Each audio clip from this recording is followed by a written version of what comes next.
तो हेलो नमस्कार दोस्तों। आज हम लोग क्लास 12th की सीजी बोर्ड की एक इम्पॉर्टेंट चैप्टर पढ़ने जा रहे हैं जो कि इम्पॉर्टेंट है, जिसका नाम है ठोस अवस्था।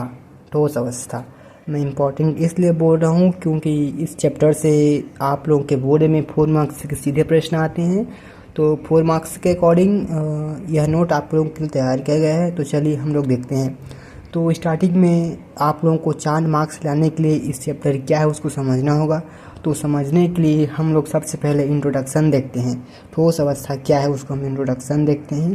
तो जैसे कि गतीय सिद्धांत के अनुसार जो पदार्थ होते हैं वो किनसे बने होते हैं? छोटे छोटे कणों से मिलकर बने होते हैं। और जो ये कण हैं वो क्या होते हैं? मोटाई होते हैं, मतलब गतिशील होते हैं।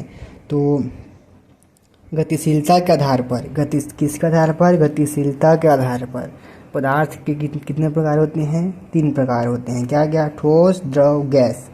ठोस, द्रव, गैस 3 प्रकार होते हैं। किसके आधार पर? गतिशीलता के आधार पर। अब हम लोग देखेंगे कि कुछ पदार्थ ठोस क्यों होते हैं, कुछ पदार्थ द्रव क्यों होते हैं, कुछ पदार्थ गैस क्यों होते हैं।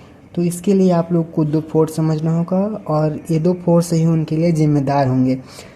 उसमें से पहला है अंतर आणविक बल, इसको बोलते हैं इंटरमॉलिक्यूलर फोर्स। तो और सेकेंड है थर्मल एनर्जी, ऊष्मीय ऊर्जा। तो अंतर आणविक बल क्या है?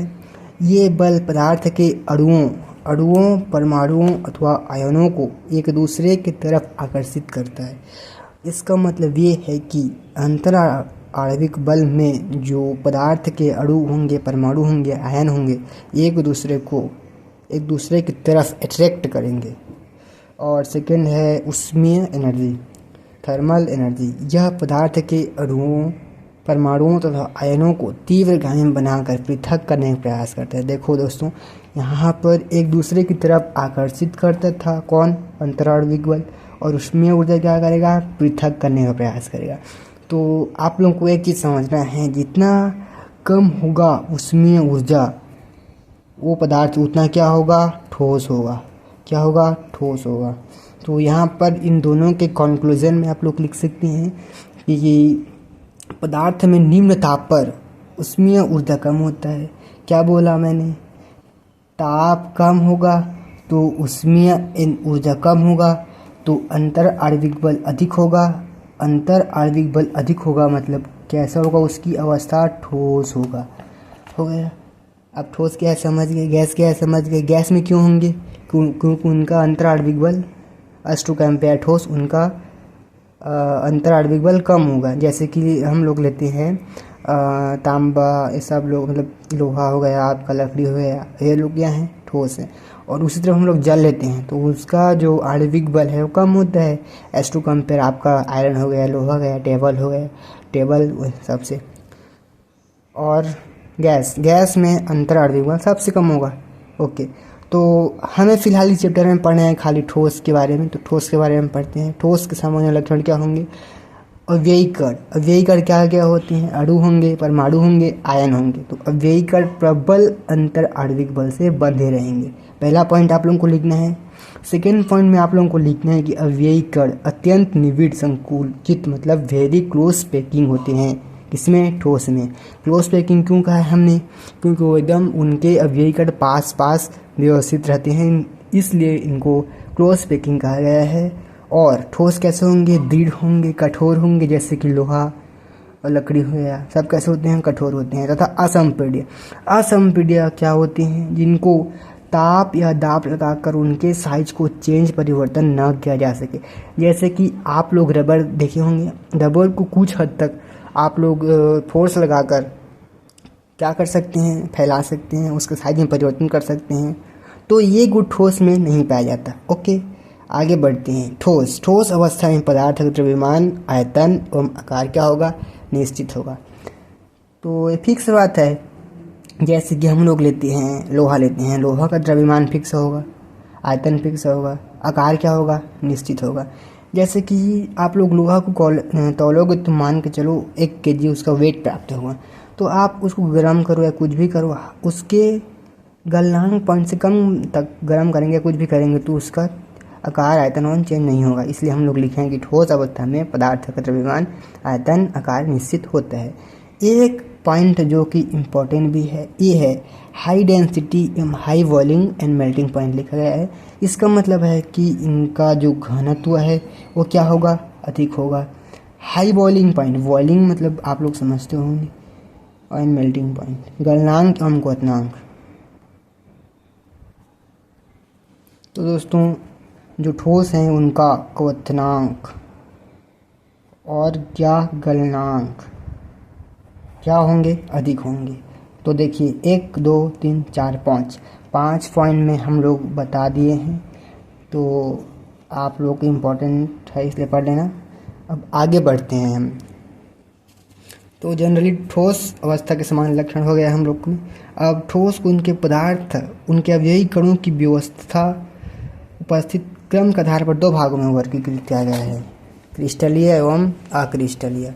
किसके आधार पर, अव्ययी कणों की व्यवस्था के आधार पर, अक्रिस्टलीय क्रिस्टलीय।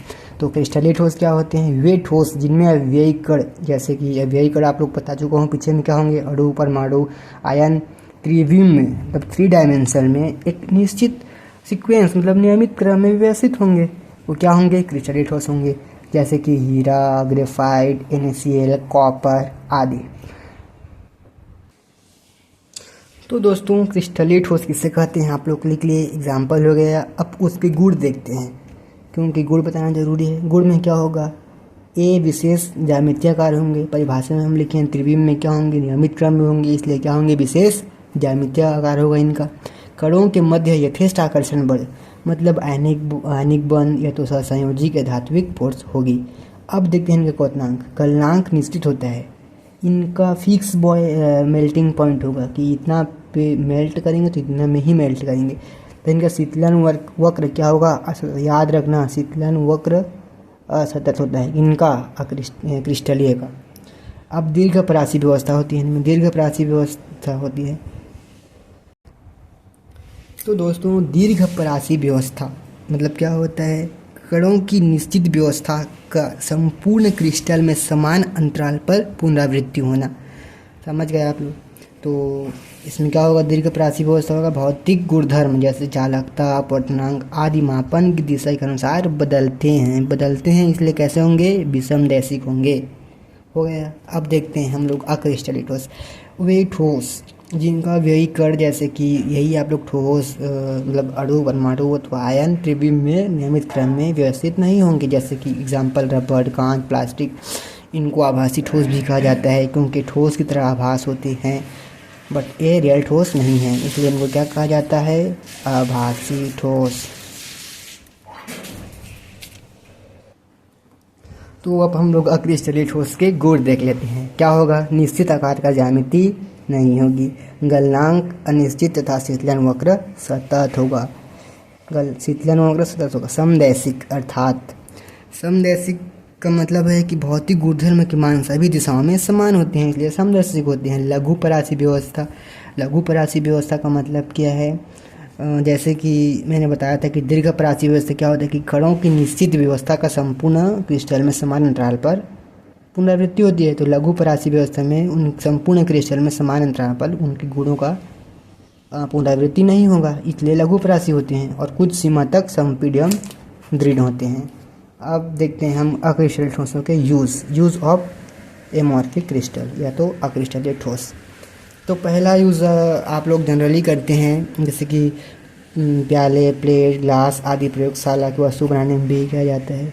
तथा प्राकृतिक तथा संश्लेषित रबर भी अक्रिस्टलीय ठोस है, और प्राकृतिक तथा संश्लेषित रबर का उपयोग क्या बनाने में किया जाता है, हम लोग करते हैं, आप लोग टायर बनाते हैं, जूते बनाते हैं, ये लिख सकते हैं। और थर्ड पॉइंट जो इम्पोर्टेंट है, सिलिका, अक्रिस्टलीय ठोस सिलिका है, जिसका फोटोवोल्टीय पदार्थ के रूप में इसका यूज़ होता है। चौथा प्लास्टिक जैसे कि बहुलक, प्लास्टिक जैसे बहुलक को यूज़ घरेलू सामान बनाने में किया जाता है।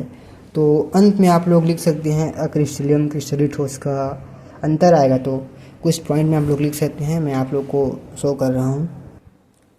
तो दोस्तों जैसे कि आप लोग देख सकते हैं अक्रिस्टलीय ठोस में क्या होगा, इनमें अव्ययी कणों की निश्चित व्यवस्था होगी, इनमें नहीं होगी।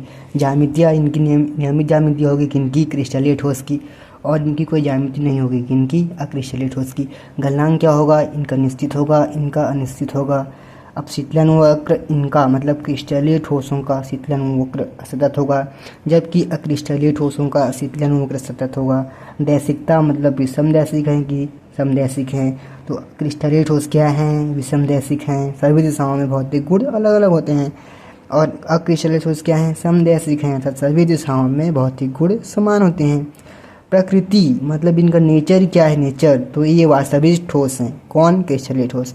जबकि आभासी ठोस किनको कहा जाता है, अक्रिस्टलीय ठोस को कहा जाता है। अब एग्जाम्पल में देख ले, हीरा, ग्रेफाइट, नमक, आयरन, कॉपर, आप लोग का हो गया जिंक सल्फाइड आदि क्या हैं, क्रिस्टलीय ठोस हैं। जबकि कांच, रबर, प्लास्टिक क्या हैं, अक्रिस्टलीय ठोस हैं। जैसे कि आप लोगों को दो कन्फ्यूज़न आता होगा कि हम लोग क्रिस्टलीय ठोस में शीतलन वक्र असतत है और विषमदैशिक है कि समदैशिक, दोनों में कैसे याद करें। तो देखिए क्रिस्टलीय ठोस में जो शीतलन वक्र क्या है, असतत मतलब विषमदैशिक मतलब नेगेटिव मान सकते हैं, तो असतत और विषमदैशिक। जबकि अक्रिस्टलीय ठोस में शीतलन वक्र क्या है, सतत है और इनका दैशिकता कैसे है, समदैशिक। तो ऐसे आप लोग याद कर सकते हैं। धन्यवाद दोस्तों।